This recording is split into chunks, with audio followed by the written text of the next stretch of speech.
안녕하세요. 산재박사TV의 김정태 노무사입니다. 산재가 발생하고 나서 재해자분들이 가장 많이 하는 질문이 이게 산재가 될까요? 그리고 산재가 된다면 얼마나 보상을 받을 수 있는지를 가장 많이 궁금해 하시는데요. 첫 번째 질문에 대한 답은 이전 영상들에서 많이 다루었으니 오늘은 산재 승인 이후에 재해자분들이 받을 수 있는 보상은 어떤 것들이 있으며 그 보상액은 어느 정도 되는지 알아보도록 하겠습니다. 산재 보험의 종류는 다양한데요. 어렵게 산재가 인정되었다고 하더라도 보험금이 자동으로 지급되는 것은 아닙니다.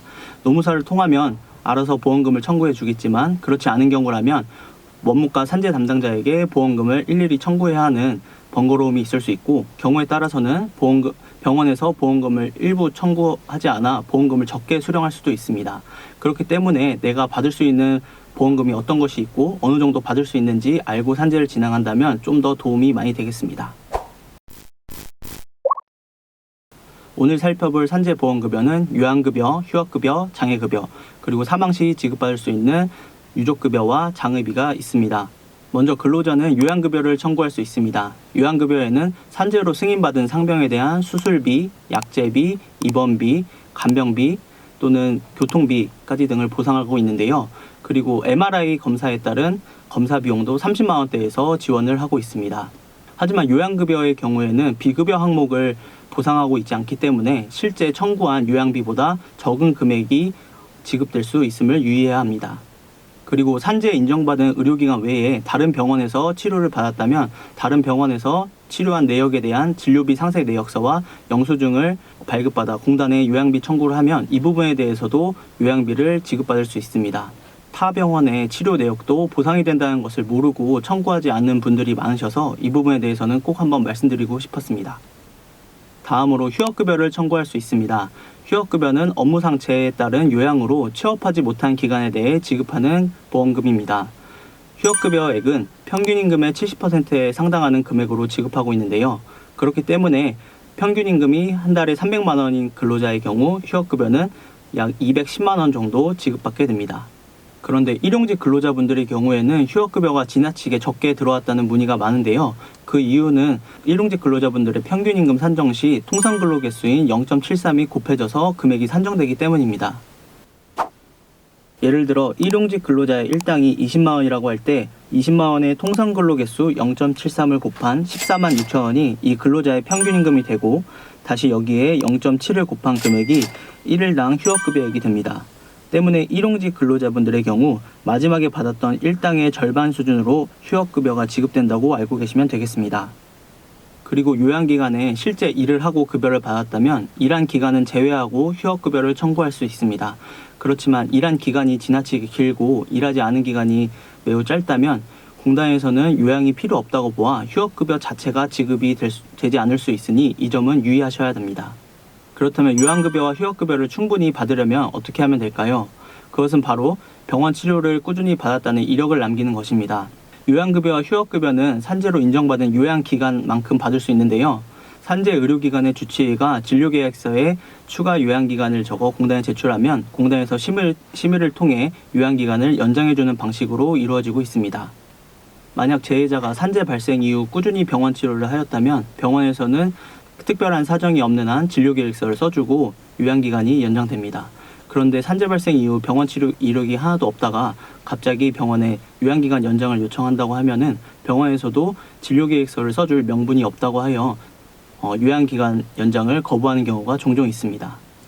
최근 재해자 중에 회전근개 파열로 산재 승인을 받은 분이 계셨는데요. 이분은 산재 이후에 병원 치료를 받으시지 않아서 최초 공단에서 인정해주는 요양기간이 3개월만 받고 요양이 종결된 경우가 있었습니다. 만약 이분이 산재 이후에 꾸준히 병원 치료를 받으셨다면 적어도 6개월에서 1년 정도는 요양기간을 인정받아서 요양급여와 휴업급여를 받으실 수 있었는데 병원 치료를 받지 못해서 요양기간이 일찍 종료된 안타까운 사례가 있었습니다. 다음으로는 장애급여를 청구해 볼 수 있습니다. 장애급여는 누구나 받을 수 있는 것은 아니고요. 산재 요양 종결 후에 신체에 장애가 남은 경우에 장애 판단을 해서 공단 기준에 부합하는 경우에 장애 등급에 따른 장애급여를 지급하고 있습니다. 장애 등급은 1급에서 14급까지 있고요. 그리고 연금 또는 일시금 형태로 지급받을 수 있습니다.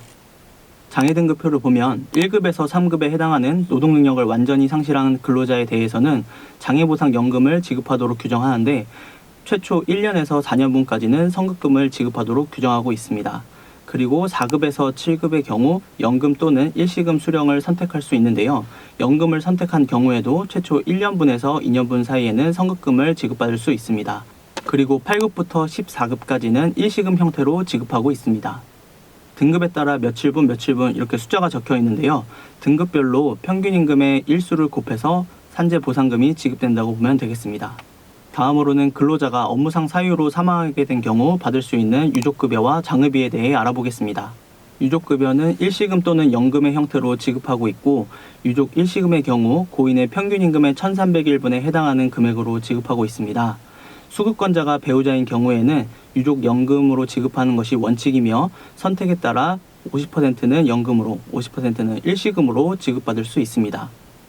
유족연금의 지급액은 고인의 연봉의 약 47%를 기본으로 하고 유족 수급권자의 수에 따라 5%씩 가산하여 최대 20%까지 가산됩니다.